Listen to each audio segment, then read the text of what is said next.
السلام علیکم ورحمۃ اللہ وبرکاتہ۔ آج ہم سورہ المائدہ کی آیت نمبر 67 سے شروع کریں گے انشاءاللہ۔ اعوذ باللہ من الشیطان الرجیم، بسم اللہ الرحمن الرحیم۔ یا ایہا الرسول بلغ ما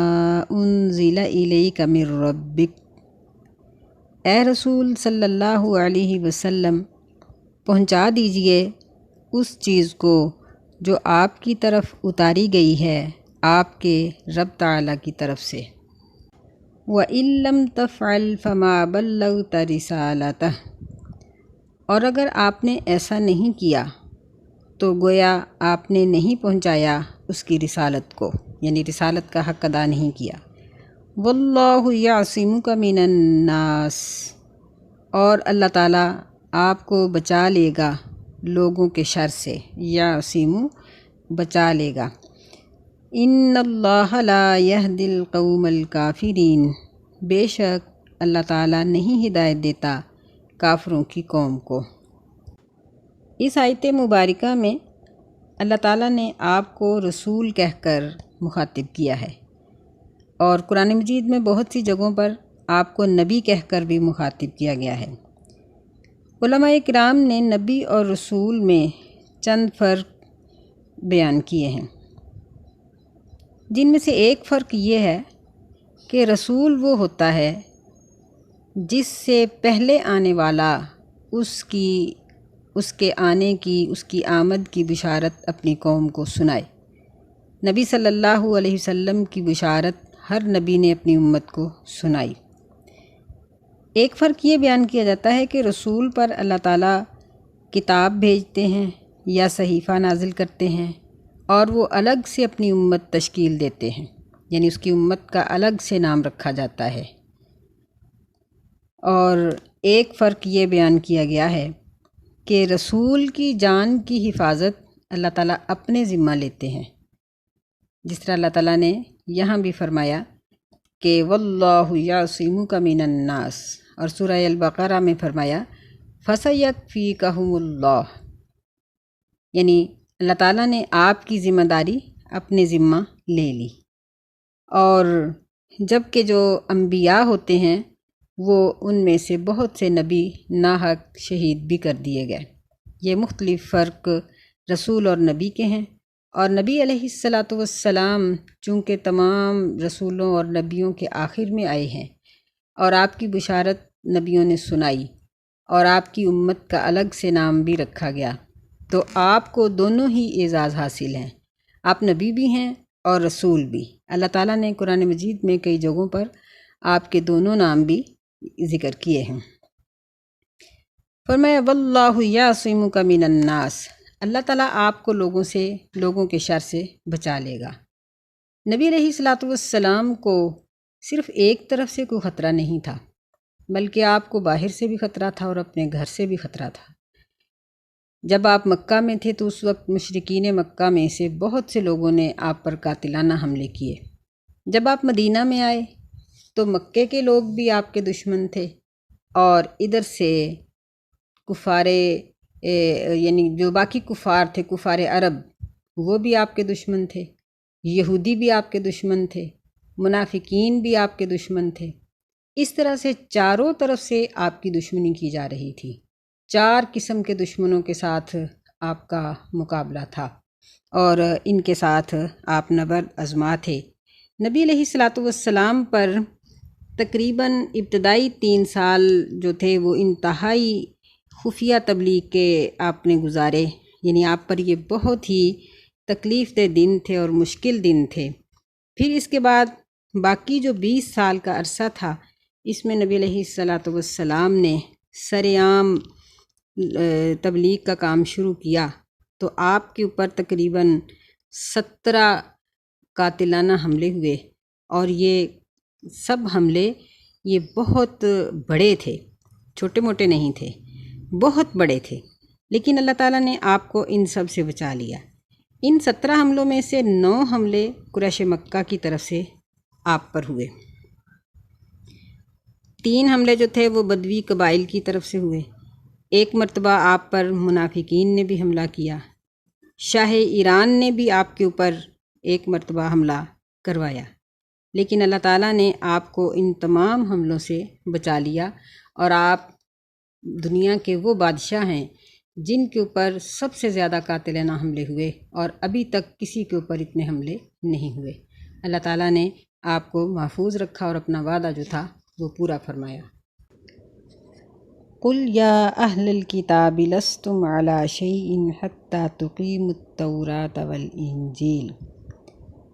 اے رسول صلی اللہ علیہ وسلم کہہ دیجئے اہل کتاب کو، لستم علی شیء کہ تم نہیں ہو کسی بھی مذہب پر، حتی تقیموا التوراۃ والانجیل یہاں تک کہ تم قائم کرو، نافذ کرو تورات کو اور انجیل کو، وما انزل الیکم من ربکم اور اس چیز کو جو اتاری گئی ہے تمہاری طرف تمہارے رب کی طرف سے۔ یعنی اس سے معلوم ہوتا ہے کہ نبی علیہ السلام کی رسالت کی تبلیغ اس وقت تک مکمل نہیں ہو سکتی تھی جب تک آپ یہود و نصارہ کو دین کا حکم نہ پہنچا دیتے۔ تو آپ نے اس فریضے کو بہت اچھی طرح سے ادا کیا اور ان کو یہ بات بتا دی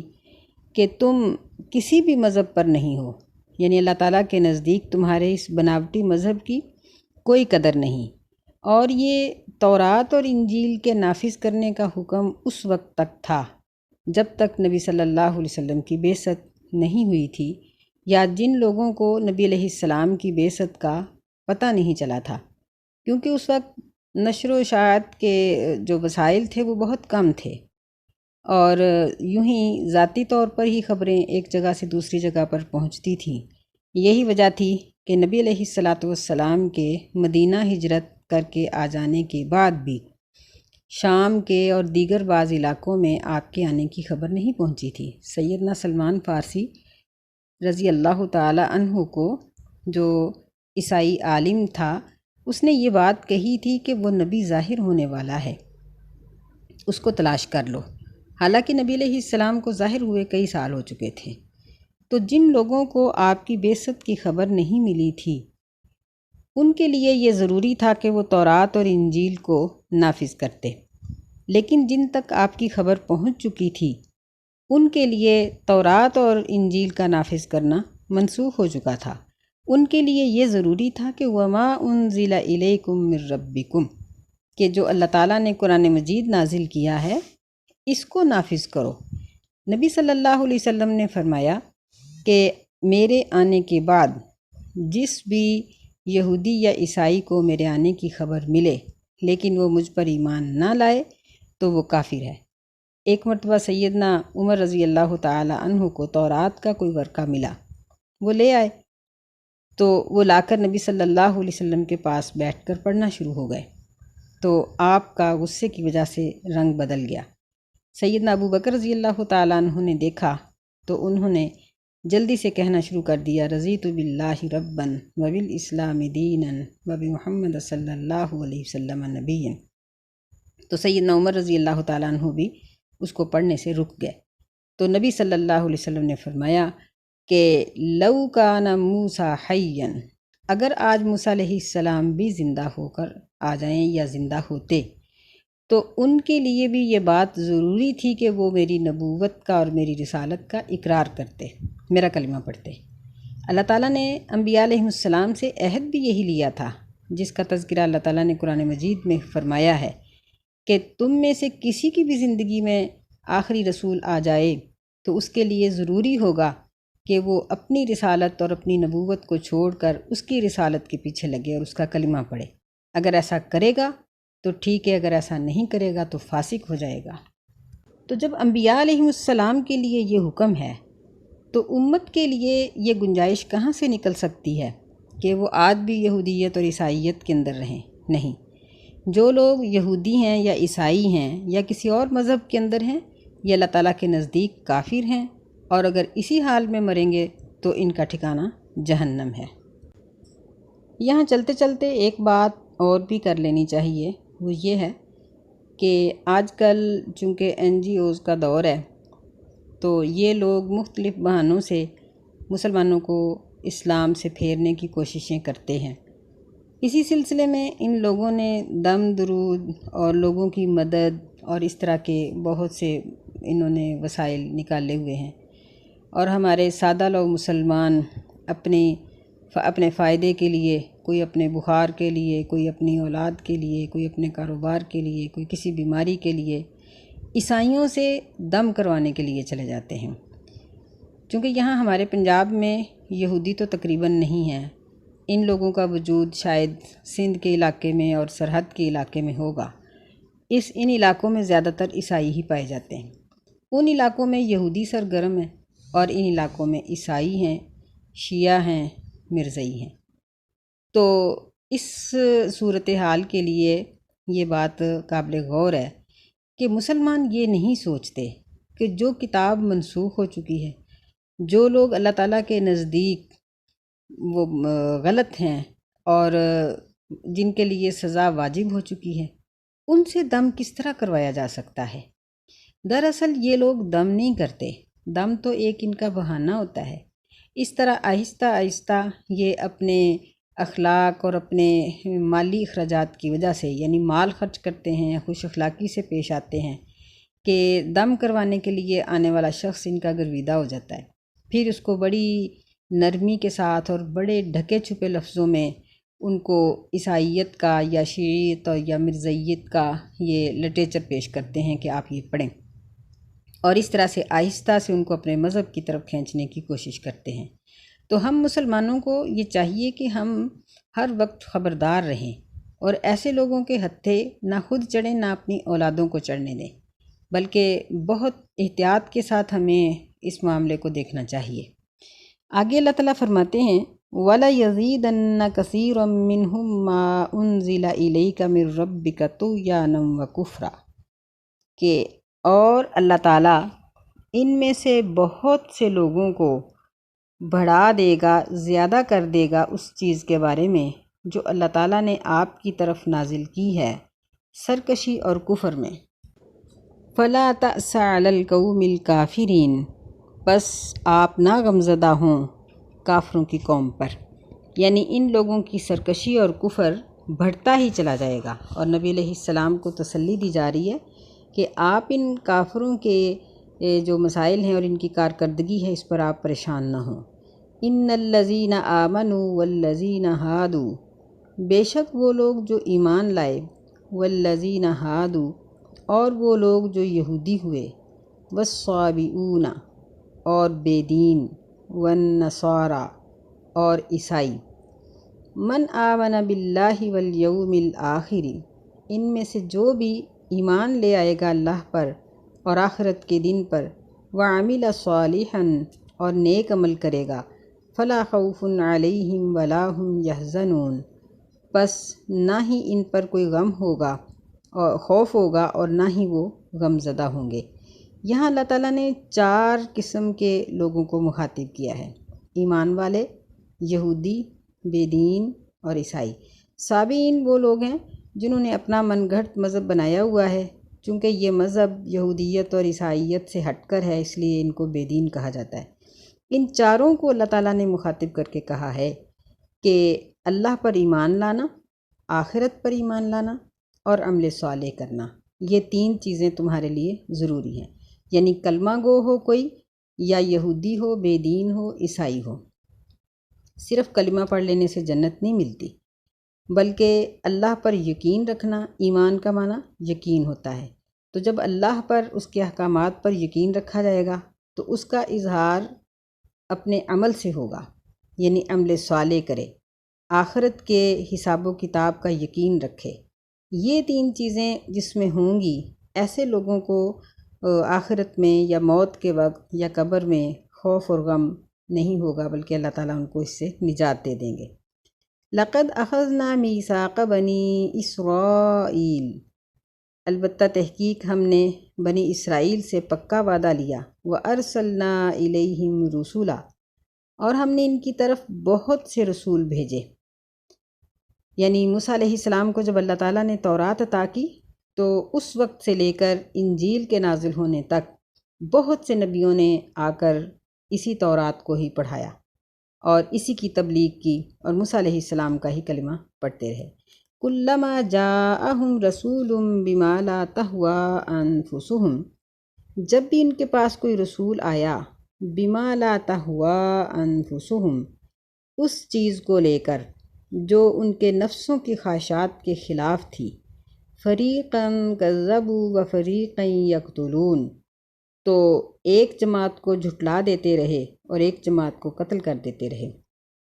زکریا علیہ السلام کو انہوں نے قتل کیا اور اسی طرح اور بھی بہت سے نبیوں کو انہوں نے قتل کیا۔ اپنے طور پر یہ سیدنا عیسیٰ علیہ السلام کو بھی پھانسی چڑھانے کے لیے یہ تیار تھے، لیکن اللہ تعالیٰ نے ان کو اپنی حکمت عملی سے بچا لیا۔ سیدنا یحییٰ علیہ السلام کو بھی انہوں نے قتل کیا۔ وَحَسِبُوا أَلَّا تَكُونَ فِتْنَةٌ فَعَمُوا وَصَمُّوا، اور انہوں نے یہ خیال کیا، یہ گمان کیا کہ ان کی آزمائش نہیں ہوگی اور وہ اندھے ہو گئے، وَصَمُّوا، اور بہرے ہو گئے۔ یعنی ان کو یہ تھا کہ ہم بڑے بڑے لوگوں کی اولاد ہیں،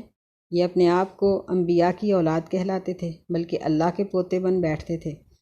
تو کہتے تھے کہ ہمیں عذاب نہیں ہوگا،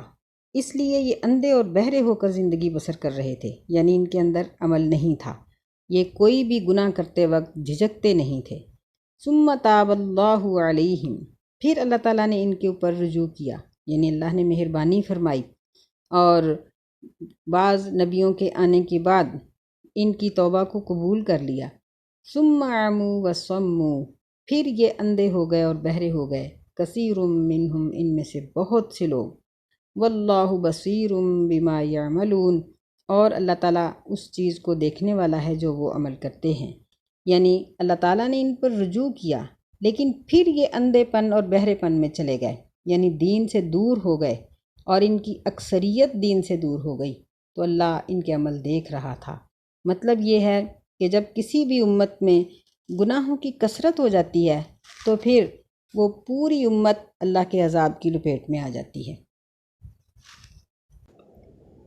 اسی لیے نبی صلی اللہ علیہ وسلم نے بار بار اپنی امت کے لوگوں کو اس بات کی طرف توجہ دلائی کہ دیکھو کہ اپنے آس پاس ارد گرد سے گناہ کو مٹاتے چلے جاؤ۔ اگر گناہ بڑھتا جائے گا تو اللہ کے عذاب کا واجب ہو جانا یہ بعید نہیں رہے گا۔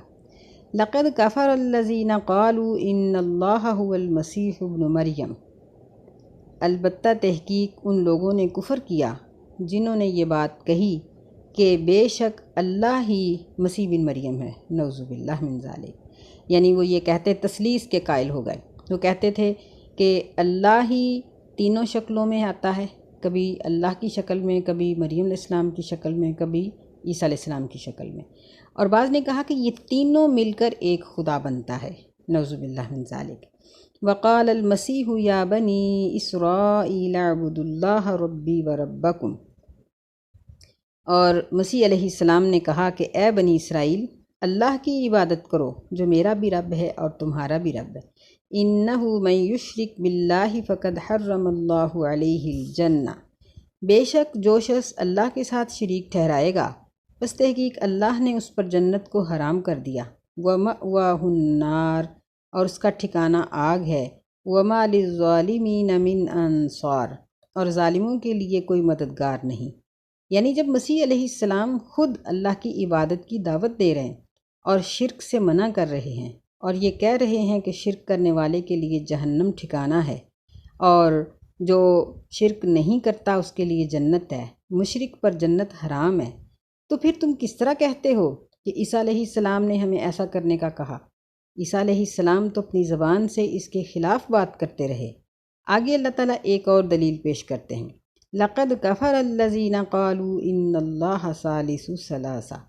البتہ تحقیق ان لوگوں نے کفر کیا جنہوں نے کہا کہ بے شک اللہ تعالیٰ تینوں میں سے تیسرا ہے۔ یعنی بعض نے یہ کہا کہ تینوں کو ملا کر ایک معبود بنتا ہے، نعوذ باللہ۔ فرمایا وَمَا مِنْ إِلَٰهٍ إِلَّا إِلَٰهٌ وَاحِدٌ، اور کوئی بھی معبود نہیں ہے مگر ایک ہی معبود، یعنی اللہ ایک ہی ہے، وہ نہ تینوں کا مجموعہ ہے اور نہ ہی وہ تینوں میں سے ایک ہے۔ وَإِلَّمْ يَنْتَهُوا عَمَّا يَقُولُونَ لَيَمَسَّنَّ الَّذِينَ كَفَرُوا مِنْهُمْ عَذَابٌ أَلِيمٌ، اور اگر وہ اس بات سے باز نہ آئے، عَمَّا يَقُولُونَ جو وہ کہتے ہیں، تو ضرور ان لوگوں کو پہنچے گا، لَيَمَسَّنَّ ضرور ان لوگوں کو پہنچے گا جنہوں نے ان میں سے کفر کیا، دردناک قسم کا عذاب، یعنی یہ لوگ پھر عذاب سے بچ نہیں سکیں گے۔ آگے اللہ تعالیٰ ان کو تنبیہاً کہہ رہے ہیں، افلا یتوبون الی اللہ، کیا یہ اللہ کی طرف توبہ نہیں کرتے، ویستغفرون اور اس سے اپنے گناہوں کی بخشش نہیں مانگتے، واللہ غفور الرحیم اور اللہ تعالیٰ بخشنے والا رحم کرنے والا ہے، یعنی وہ تو غفور الرحیم ہے۔ غفور کا معنی ہوتا ہے اللہ تعالیٰ کی یہ وہ صفت ہے کہ گزشتہ گناہوں کو معاف کر دینے والا، الرحیم یعنی یہ اللہ تعالیٰ کی وہ صفت ہے کہ وہ اپنے بندوں کو گناہوں سے بچا لیتا ہے، یعنی وہ تو غفور الرحیم ہے۔ تم اللہ کی طرف رجوع تو کرو اور اللہ تعالیٰ سے استغفار تو کرو، اپنے گناہوں کی بخشش تو مانگو، اللہ بخش دینے والا ہے۔ اللہ سے دعا ہے کہ اللہ تعالیٰ ہمیں رجوع کرنے کی توفیق عطا فرمائے اور ہمارے گناہوں کی بخشش فرما دے، اور اللہ تعالیٰ ہمیں گناہ کے کاموں سے بچنے کی توفیق عطا فرمائے، آمین یا رب العالمین۔ السلام علیکم ورحمۃ اللہ وبرکاتہ۔